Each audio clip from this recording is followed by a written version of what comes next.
it's never too late to live your dreams, like you say. B, go with your heart and what you're passionate about, because then you're gonna be so driven because it's your passion, and you can have a family and you can live your dream. Welcome to the I Own It podcast with Ben Reinberg. All right, we are live from the Ben Reinberg's I Own It studios today in Laguna Beach, California. And I am excited for this mystery guest. I don't know if a lot of you know who she is, but she's going to be absolutely spectacular today for us. Stacey Jackson, welcome to the show. It's great to see you. Thanks for joining us on a Friday morning. It's a Friday afternoon where I live. Thank you very much for having me on the show. Where are you right now? I am based in London, England. Oh, wow. Yeah. Well, it is afternoon for you. Dinner time's coming. It's almost cocktail hour. Oh, you. So let's get right into it. I want everyone to know who the real Stacey Jackson is. So you were a stay-at-home mom until the age of 40 when your music career just absolutely hockey sticked. Share more for everyone. I know your story. They don't know your story of how you made your music dreams come true, because there's so many young women out there that will aspire to be and do what you have done in your career. So let's kind of unpack this a little bit and share with them your story, because I think it's really inspirational, Stacey. Oh, thank you for that lovely introduction. I was a stay-at-home mom, but prior to that, I actually worked in television in New York City for about 10 years in various roles between CBS News and Lifetime and Bravo, mostly in the PR department. But I was always singing in bands. I grew up in Montreal. I was in a hard rock band by the time I was 15, moved to New York. Even while I was working, I was in a Motown disco band and basically playing all around the city.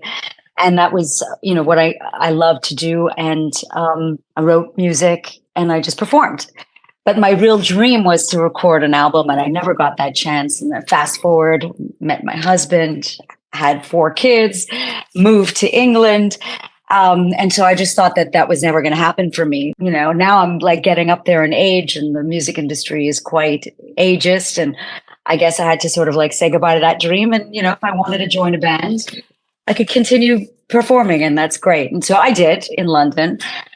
And the musical director of this band I was performing with, is also a producer, and he's not just a musical director with this particular band. He also toured with Annie Lennox, and he was quite well connected and extraordinarily talented. And I told him that my dream was to record an album, and he said, "Well, let's do it." I'm like, "I don't know, really?" I'm like, "I'm going to be 40, and what am I going to do with this album? Stick it in my drawer?" So he said, no, why don't we, let's try to do something where we could just also like inspire people and maybe teach people.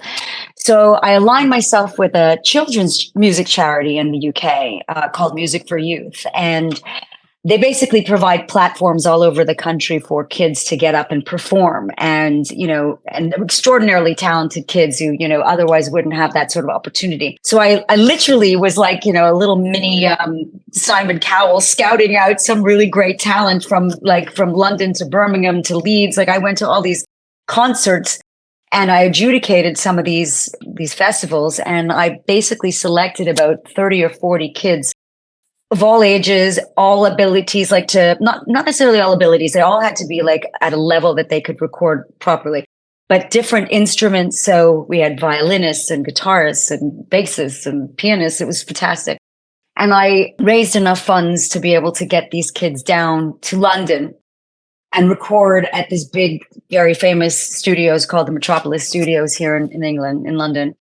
And what an experience that was. So I was the lead singer, kind of putting it all together. And we put an album together of basically Motown songs that kids would recognize. But I wanted to teach them to be able to make it their own and how to interpret something for a recording. Because recording and performing are 2 totally different elements and totally different artistry.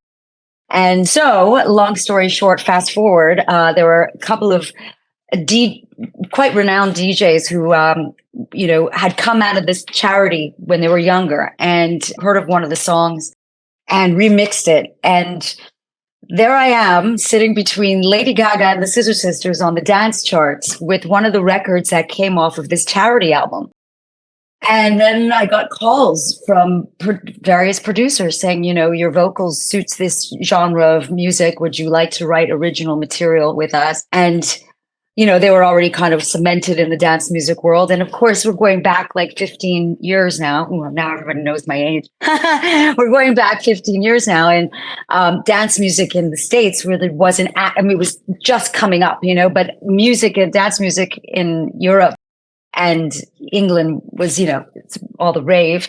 And so I found myself in this lane that I was, the door opened. I'm like, okay, I'll go in it and see what happens. And the rest is history. Well, I'm sure you hear a lot from others, Stacey, who find your story inspirational, especially in terms of it never being too late to realize your dreams. I mean, you started, like you said, when you're 40. What are some of the messages you hear from your fans that you could share? Well, a lot of them, how do you do it? I mean, how do you juggle the 4 kids and the career? And I mean, as a woman, that is always the quintessential question. I mean, it's not necessarily just, a music career. I mean, any woman or any parent actually is always going to feel a juggle no matter what. They don't want to miss this and they don't want to miss that with their kids. But yet they want to climb the ladder of success. And, so there's always a struggle mentally to have to deal with that. And in my case in particular, in the industry that I chose to flourish in, it takes a lot, and I have to, I have to travel. I have to perform. So it's a lot of energy. It's like I'm away. So I had to not only balance that, but it was also the logistics. My mother would fly over from Canada, help with the kids while I was doing what I was doing. So it's a lot of balancing. So that's really the question I get the most is like, how do you do it all? Well, it's like anyone that's successful, and obviously a lot of women look up to you. Your music focuses on 80s rock, which is, you and I are from the same generation. Yeah. And what is it about 80s music that speaks to you so deeply? Oh, wow. Well, I guess I lived through the 80s, right? So Sure. my first real rock band where I wrote my first real original material came from that era. And so I was really influenced by the sounds, believe it or not, even the fashion. Just there was something, also the visual, obviously MTV and the launch of MTV was massive for us as teenagers. And so that was my dream, and to be part of that. And so I never really quite let that go. As you could tell, even at 40, I was like, okay, I'm going to go through it. And so so as I write my music now, and I guess I'm kind of lucky that the 80s has been so on trend in the last couple of years, that I could really pull up on those influences, not just musically, but, having lived through it. So even writing the material and the messages that I try to convey are real life experiences, and having that journey through life, through the music, I think it sort of comes out in how and what I do today, if that makes sense. Yeah, absolutely. You collaborated with Snoop Dogg. I love Snoop Dogg and other icons in the past few years. So what was it like? I mean, obviously you started when you're 40 and all of a sudden you meet these celebrities. What was it like for you? And any great stories you could share? I mean, you can open up. You could open the vault if you want and share whatever you want. Well, it's super fun because, when I started touring, and I suspect because I was on the dance music circuit, I'm now, opening up for Billy Ocean. Come on, and I'm touring with, my dance music icons, like someone who's become a friend of mine, Rosala, who sings, everybody's free to feel good. You know that song? Sure. Okay. Anyway, so I'm basically keep going. You got a great. Everybody, thank you. So so I'm like now touring with, all these late 80s and early 90s women. And so they just sort of stuck me in that. So people actually don't realize, like, they think that I'm like one of these 80s, 90s dance music icons. And I'm like, no, you don't understand. So I've had some really fun experiences being on the road, and sort of having been thrown into a world that, like, I only had wished I had done when I was younger, but like now I'm there and I got there totally by 20,000 different places. And then of course I write this song called "Live It Up," and it was a very spiritual song for me, because I wrote the song off the back of a dream I had about my late dad. Like, he had sort of just recently passed away. I had never had a dream of him since, or even then. This was like an extraordinarily real dream where you actually feel the person. And it was a very spiritual dream, where he came to me and said, "Now is your time. Now is your time to live your dream. You've given up a lot, and you have to do this." And like, I wake up, and this is crazy. I wake up, and all of a sudden, okay, you're gonna think this is crazy, because I mean, you really, these are we have like a Crestron system in our house, like, so like everything's sort of hooked up to him. And I wake up, and the music turns on in my house. Like, I didn't touch anything. I didn't roll onto the remote control. Turned on automatically? Yes. It just turned on automatically. Wait, this gets crazier. And it's like thumping dance music. Okay? Like thumping stuff like you hear in like a nightclub, okay? And after this dream, thumping music, I fumble for the like remote controls. If I turn this off. I call my husband, who's in New York at the time. So of course, like, it's 2:00 in the morning. It's obviously, I had the time zone to my advantage. He's like, "Is everything okay?" It's like 2 a.m. "You don't understand. I just had this crazy dream. My father just told me I have to live my dream, and I got it." And I'm like, I'm hyperventilating. And then the music comes on in the house, and I don't understand. It was like magic. Anyways, my husband calms me down. He's like, "Slow down." Like, just like you did. He's like, "Stacey, take some breather. Right. You must have been just like, your career is starting to take off. You just probably are wishing that your dad was here to see it, like very logical. Right." And I'm like, "You're absolutely right. Okay. I'm screwed up. Forget it. I'm going to bed." I go back to sleep. Now, my mother was staying with me at this time, because I was about to start a tour, and there's a knock on the door at like 5 a.m. and it's my mom. I'm like, "Mom, are you okay?" She goes, "Something strange just happened. Did you come up to my room and like open the light and then shut the light off?" And I'm like, no. So then I go and I tell her what just happened at 2 a.m. with the radio and the dream and she tells me, she goes, "Dad's here. Dad is here." And by the way, nothing's ever happened to me like this before. Nothing subsequent has ever happened to me again. So of course I write the song "Live It Up." My manager at the time said, "This is a great story." Right. I wanted a rapper on it. And he's like, "Snoop's gonna love this." And I'm like, "Wait, what? Snoop Dogg? You're gonna send my record to Snoop Dogg?" He goes, "Just see, he's gonna love this." 5 days later, I'm on a plane to America to record the record with him. Hand on heart, I am not one of these wacky psychic, this has never happened to me before or ever again. But I wrote the song all based on this craziness. And then I have a record with Snoop Dogg. I mean, there you go. And I don't know. Anyway, so now I have a book coming out called "How a Gangster Rapper Made Me a Better Mom." So that's cute. How did a gangster rapper make you a better mom? Well, I guess the answer is because, he was the sort of, the big platform for me to be able to really take my career to another level. And I think that, if I couldn't be true to myself on who I was as an artist, and be really happy, living my dream, Uh-huh. then I don't think I could have been as good of a mom or a wife if I truly wasn't in myself happy, Mhm.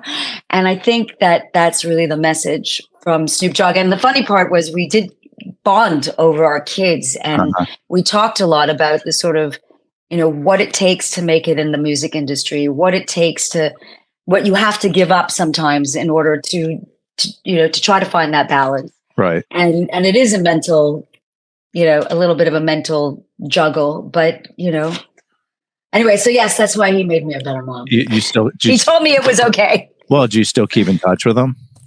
Well, not him per se. I got a text message from his manager the other day asking about whether or not I'd be inclined to do a tour with him next year. So logistically, I have to see how that will all poke out, because our demographic by definition is different. Yeah, definitely. But so we'd have to figure out how that would work. But I'm like, where do I sign up? So Right. we'll see.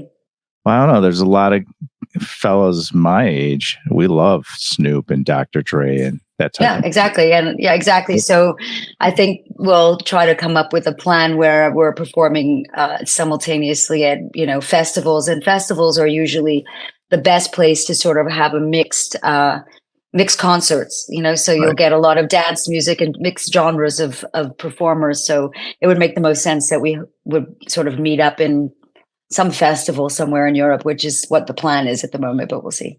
So owning commercial real estate around the United States is what I love and what I have done for almost 3 decades. And I remember my first big payday when I was in my 20s, and I go back and I reflect. Do you remember the details when you got your first paycheck in music, and how did you react? How did you spend it? Like, walk me through what happened there, because our audience want to know, like, when they get their first big payday, how do you deal with it? That happened when I was on a really big tour in the States. Uh-huh. And I am really, it's funny. My husband's a bit more like of the spender, and we're in totally different industries. And I just remember being in Las Vegas, and it was the first time I was in Vegas, and I was performing at Planet Hollywood? Planet Hollywood, yes. Yeah.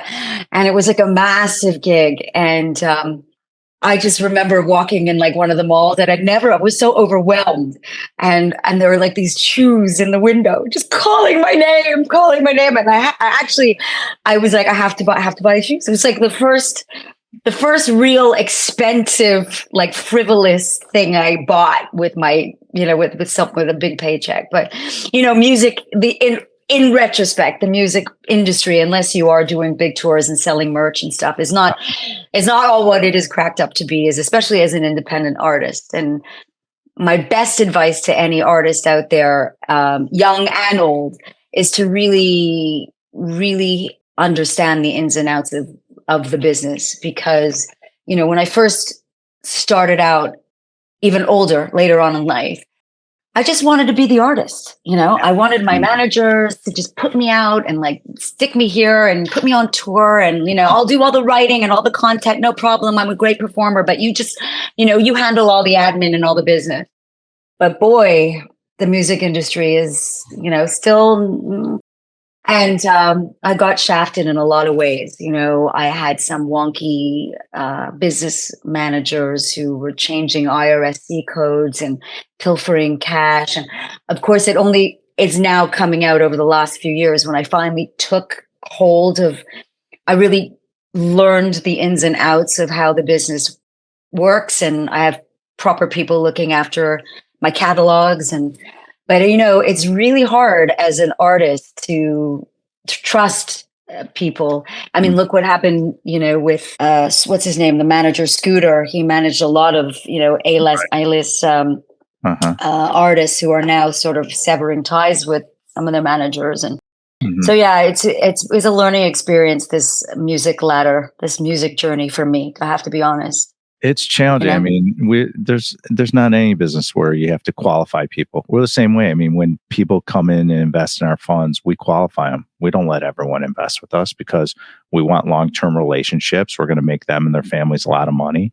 And we have staff, a lot of women that work for us, and we want people that treat them with respect. And so we do the same thing. You have to qualify people. You have to, you show me your friends, I'll show you your future. You have to be really careful who you surround yourself with. And in the business, we see that even on this podcast with managers and people that are associated with, we have to be very careful who we surround ourselves with, and how they treat our guests. And so it's important to us. When you're deciding what songs to cover or new songs to write, Stacey, I assume the most important thing is that it speaks to you on a deep level, just like you had your spiritual awakening with your father. Are there also economic considerations you think about before investing the time to make those music items in your life? That's such an excellent question, Ben, because as an artist, you want to have that freedom. It's so important to be able to feel that you can do what you want to do and not feel that you're restricted because of, because of finance, because of, so it is a really tough question. Do you do it for the love of the art? Do you do it because you could become commercial? How much of your time and money do you invest in promotion, in touring, in, whatever it takes to get the song out there, because that's a lot of it. It's a really good question. I would have done it for the love of the art. I'm very lucky. I have a lot of support and I could take my art commercial. There are so many starving artists out there. I know that with what I could definitely live very comfortably on my own. With what I do, but could I have 4 kids and support them? Right. It would be a lot tougher, and live in London the way we do. I don't know. I probably, if I didn't have the 4 kids, then I'd tour more and I would probably be able to make more money. And, so that it is a bit of a give and a take. So I had to give up some things in order to have other things. And so I guess the answer to your question is a bit long-winded, but, I cannot feel restricted. I can't have, a chain around me or a box around me to be able to create. Right. And I feel the same way. We have the same thing. When we acquire commercial real estate, we want flexibility. We want the ability to make choices. We want the ability to provide great returns, even though we have a specific criteria. And one of our niches is medical properties throughout the United States and veterinarian properties. We look at things with a specific magnifying glass. However, if we have to pivot, you want to be able to pivot in your career in any industry you're in. And that's how you can use your creativity to keep growing as a person. So agreed. Your kids, you mentioned your 4 kids. I have 3 kids. And by the way, we're going to get into health because you look fabulous. And I want to know what you're doing, because I always like to learn and grow from people. And your kids have had front row seats before and after your music success. And I'm curious, how do you talk to them about success and following their dreams? I always have these conversations with my kids and also about financial security. So share with me how you deal with it. Well, first of all, I have to say, having teenage boys. I do have a girl, but teenage boys and watching their mom prounce around in hot pants and heels, was a little bit tough for them, I must say. But they were extremely supportive, and my husband, my biggest cheerleaders. I think the message that I was trying to send, not just to everyone, but in my immediate goal was the message I was trying to send to my kids is that A, it's never too late to live your dreams, like you say. B, go with your heart and what you're passionate about, because then you're going to be so driven because it's your passion. And I think also for my daughter, who's my youngest, is that you can have a family and you can live your dream. So I'm sending out those kind of messages, and their friends see it. And for me, when people tell me that I'm inspirational, I'm a bit humbled about it, but I feel like I've done what I'm set out to do, like I'm sending good messages. Even in the songs that I write are all about positive feelings, about, owning your true self and, living your best life. And, these are the messages that I try to project in even when I write. So yeah, hopefully I'm doing that justice. Well, I'll share with you something I did with my kids, and that everyone out there listening, if you have kids or you're going to have kids in the future, is what I did was when my kids were in junior high and they were going into high school and, responsibility starts growing, I put them on a budget. So I gave them a little bit of money, set up an account, and I taught them about being an expert in money and finance. That was my job. So I allocated a little bit of money, put in their checking account in Chicago when we were raising them. And I remember my oldest son, like it would be later in the month and he'd have like $5 or $3 left in the account. And he's got like 10 days left in the month. And I would just see him sweating and I would just love it. Because to me, that was the whole message of how do you budget your money. So for everyone out there, if you're looking to teach your kids about money and finance and also grow their credit, start when they're young. Teach them and budging them and giving them a small amount of money and let them go at it and explain to them what it's for and keep them in that box. You'll see them grow as a person. Absolutely. Great. I think that's fantastic advice. I think we've also been able to show our kids that if you work hard, that's right. So they were able to see us, and both my husband and I had done some transitioning in our lives. He moved from one place to another and then built his own company up. And I launched a fitness brand. I have a book coming out. And so I've transitioned also in my own life while my children are watching. And so I think they also realize that if things don't go one way, that it's not the end of the world. You can pivot. You can always repot yourself at any stage in your life. So go out and try something. Don't be afraid to take a chance, because okay, so if it fails, you learn something. If it doesn't work, big deal. Move on, pivot. And I think that they've watched us make mistakes and that in itself is a huge lesson to teach children as well. So, also at our age and our generation, Stacey, it was like, you get a job, you have a career, that's your career. There wasn't like this entrepreneurial spirit when we were kids, you and I. It was more about like, get a job, that's your career, have a family. And instead, like now it's like with these kids, it's like, hey, you could do whatever you want. And you see a lot of it on social media, the opportunities out there that people are doing. And it's interesting because as an entrepreneur, I went the other way. I did have a career, and then I started when I was young. I started this company when I was young, Alliance. And it wasn't custom in our culture of go ahead and be an entrepreneur, go ahead and pull the trigger, go ahead and try different things and fail. Because it used to be when we were kids, okay, you failed. You know what? That's probably not a good thing for you. Don't keep pushing forward. Now it's like, no, keep pushing forward. Because if you fail, you're going to learn what you did wrong. Exactly. And so it's amazing the mindset, how it's changed over the years. So I am into health and wellness and fitness. And I know you are too. We have a lot in common. What do you do? I mean, you look fantastic. You definitely have this youthful look.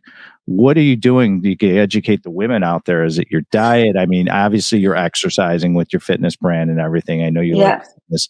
What do you do? Like, what's the day look like for you? I eat. I love food. I'm not going to lie. I try to stay away from the obvious, no-nos. I don't like, and I've kind of, I don't know if I say I don't like, or if I've trained my taste buds to not enjoy super fried or super creamy things. It's just, I don't know if it's like just over time, I've gotten an aversion to it. So I don't typically go that direction. I actually enjoy vegetables. I enjoy, but don't get me wrong. I think the key is portions. I think you should be able to eat everything and anything as long as you just eat a little bit, and you don't overindulge, I guess. And living in Europe is interesting because the portions here are like normal size portions.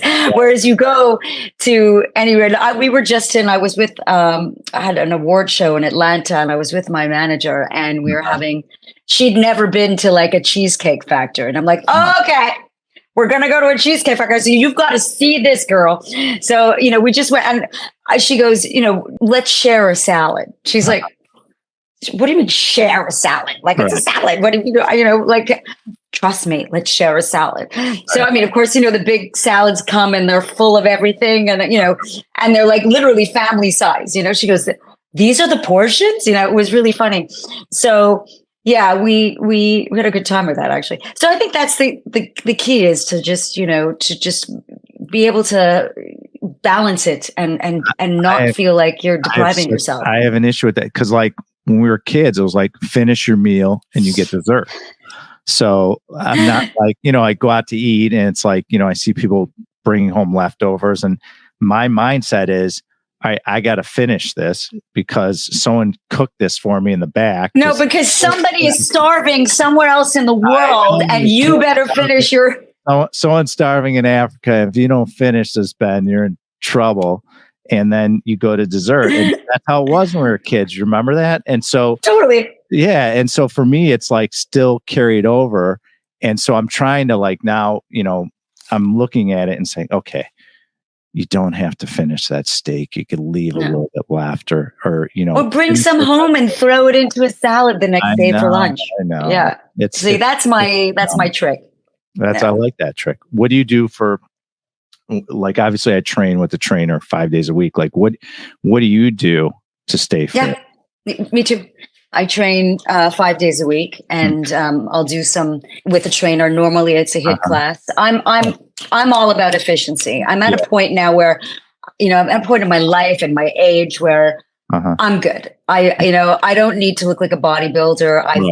I want to maintain this, so I feel like that's like brushing my teeth. An hour with my trainer in the morning is like, it's like habit already, and like I'm good for the day. And then there's a day where I'll do like, because we live literally like on Hyde Park, so I just walk and walk and walk and walk, sometimes for hours on one or two of the days. And I also like to do sort of like, I think flexibility at our age is super important. So I do like a bar class also once a week, because I think that's really important, is to still be able to touch your toes and, lift your leg up here. And when I tour, I do tour with my dancers in tow. So I need to be able to keep up with all that. And I have to still be a bit flexible. So I agree. We had Tony Horton on the show recently, and I think he re-inspired me. Like, I think I have to do yoga now. Like I'm stretching, but I'm not flex. I need to work on that. And so he inspired me, and you're absolutely right. I mean, especially, as we get older, you got to be more flexible. And my husband just started Pilates. I've been telling him about it forever. And then all of a sudden he gets some sort of an injury. Does he like Pilates? And now he's like, I love this. So try it. It sounds amazing. So you released a new 80s anthem get together, and share a bit about it, and where can my listeners find this album? Well, that's so funny. The album isn't out yet. The album is actually called Superwoman. Oh. The single that you're talking about is Get Together. And that is the second single off the album. The first single was released here called Soldier. Okay. So all of my music is available all over the world, but funnily enough, is Get Together did quite well in the US. It's just, you don't know with these things, right? It's like, which is one of the reasons why I was in Atlanta and Miami actually just recently. And so, Superwoman, I think, will be the next, is the next single off of the Superwoman album, which will come out right before the book launches. So yeah, all the songs on the album are very 80s inspired. Every single one of them. I worked with various producers from all over the world. One of them, in fact, being from Chicago. Another one from Europe. One from Miami. Couple from from Britain.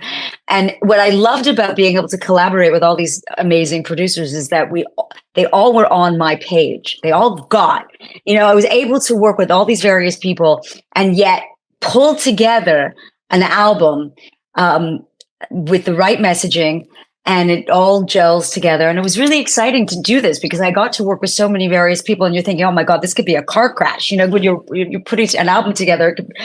So it was great. And so hopefully this is interesting because this is you're a business guy. So my distributors and the people that manage my catalog, they're doing this thing called a waterfall release because now there's everything's digital, right? And the algorithms have to, so rather than like doing the traditional, we're going to launch a single and then a follow-up single and then another single, or you have it, they're just going to just keep launching another one and it just keep, so by the time you get to the 10th one, there's your album, as opposed to like what people used to do was like, okay, we'll launch a single, then we'll launch another single, and then we'll put the album out. Right. But then the way that people are listening to music now, they might not, now you're going to get, each song will get a little bit of time before you just plop a whole album out, So anyways, it's interesting. It's the first time that I've done this, and we'll see how this goes. But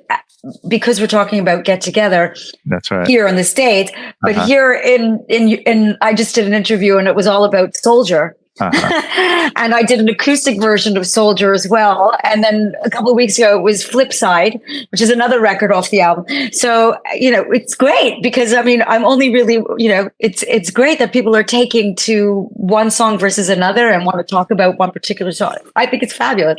Not complaining. When you're on tour, are you dressing like you in the 80s? I mean, are you wearing, were you a young lady? Let me ask you this. Were you a young lady? Remember you used to wear the high socks and the headbands and you had the perm. Was that you? I had such big hair, it wasn't even funny. Really? Okay. I'll have to send you a photo of me with my prom date. It's hilarious. I was actually a rocker. I don't know, what was your favorite music back in the 80s? I loved Def Leppard, Whitesnake. I loved that music too. I was huge into that heavy metal, like whether it was ballads or Motley Crue. Motley Crue. I love Motley Crue. I loved Guns N' Roses. I still listen to it now. Me too. Aerosmith.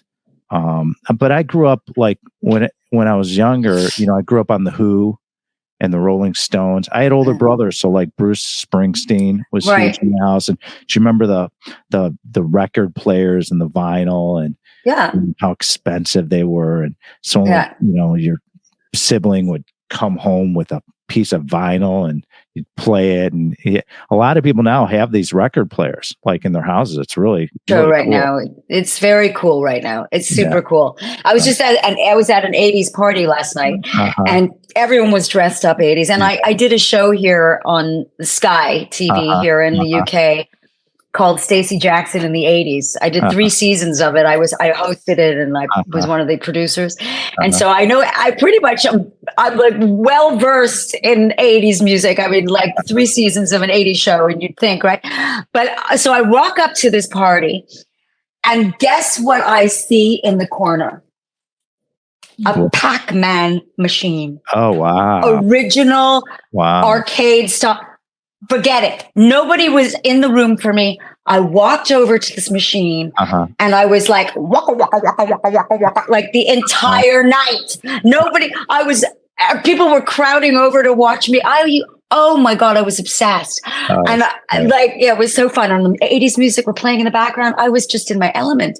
Nice. I loved it. Yeah. But no, I don't dress up 80s now unless I actually have a party to go to, Nice. So, you touched a little bit about your book coming out, How a Gangster Raptor Made Me a Better Mom. I can't stop laughing whenever I read that. Well, hopefully you'll see it in the airport and pick it up and be like, this is a funny title. Yeah. What you want to share a few of the details of the book and when's the target release?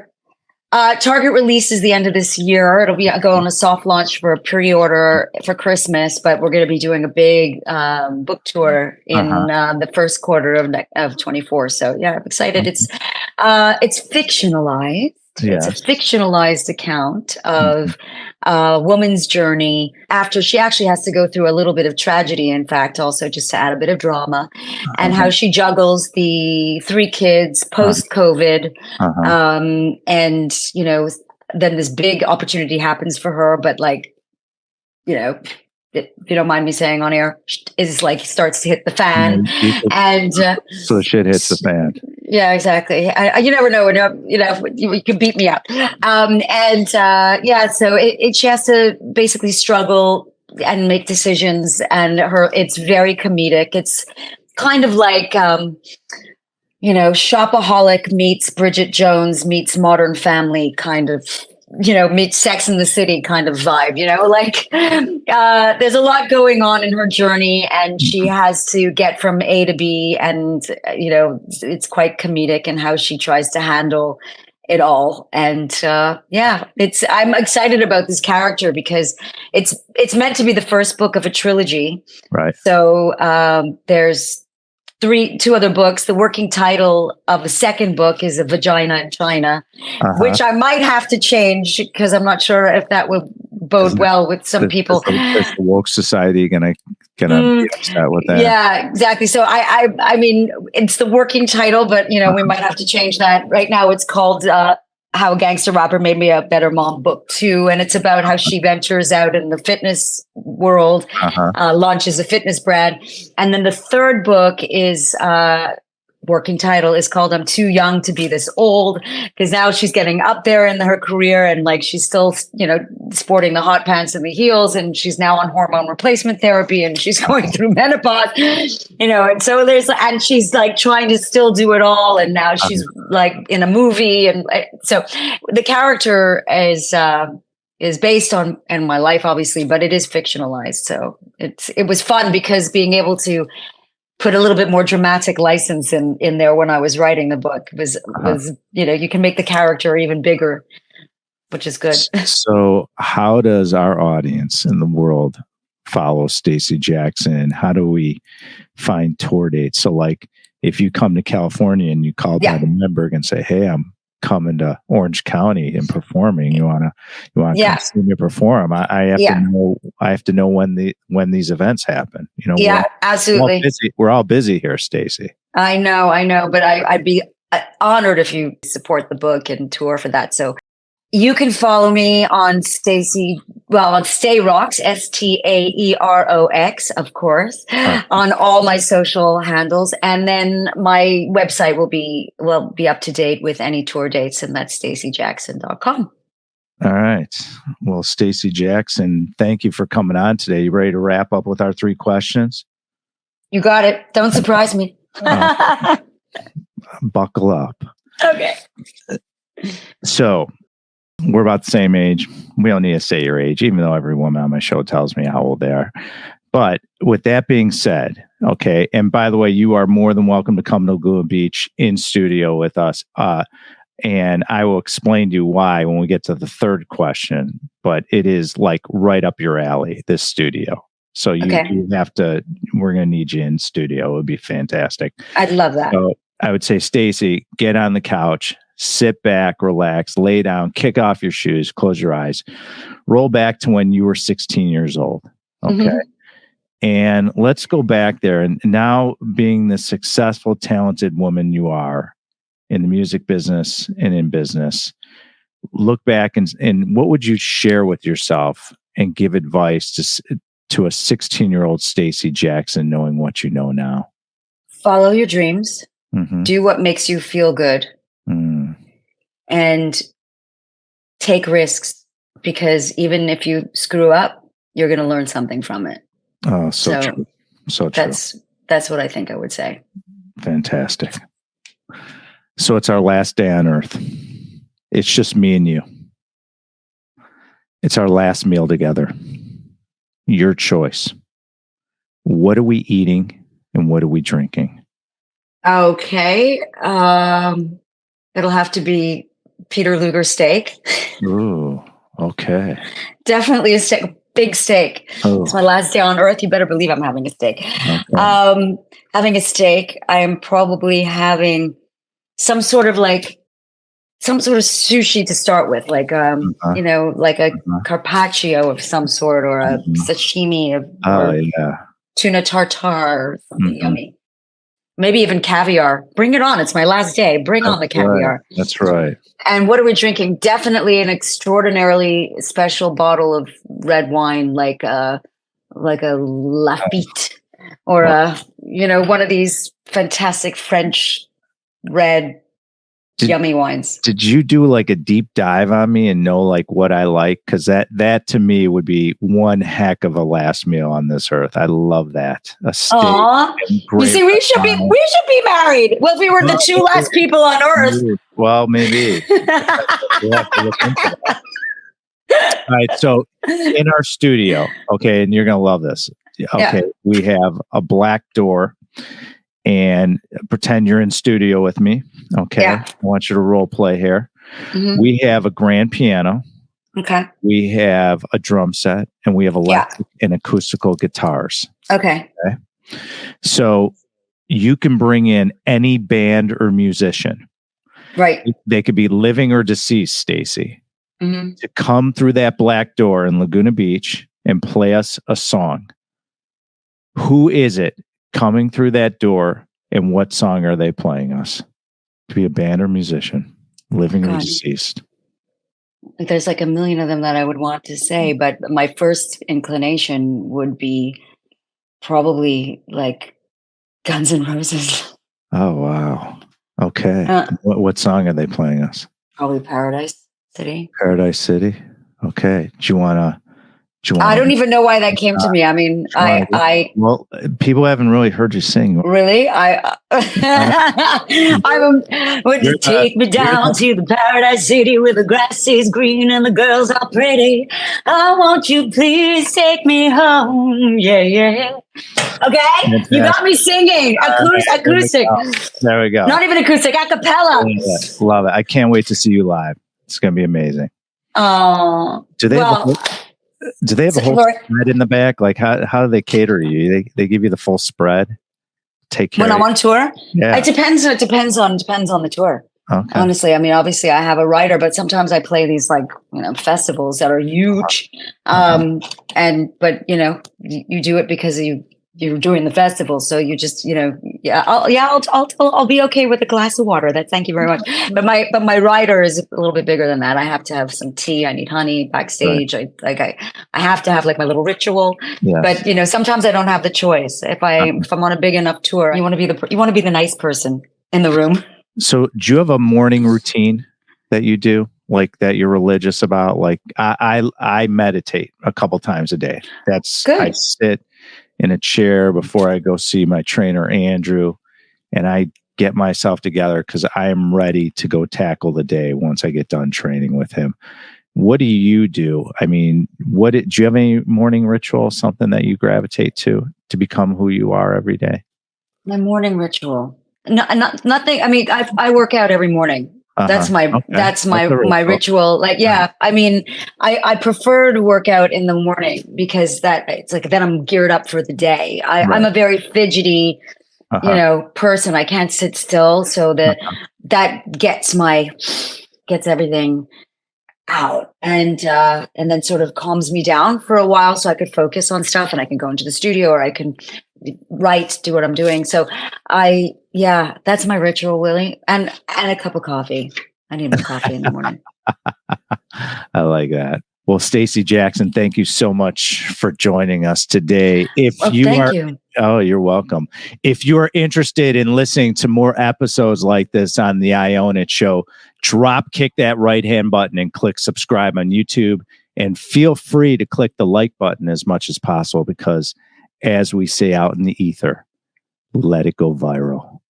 And follow me, go to benreinberg.com. I am on all the different social media platforms, including TikTok.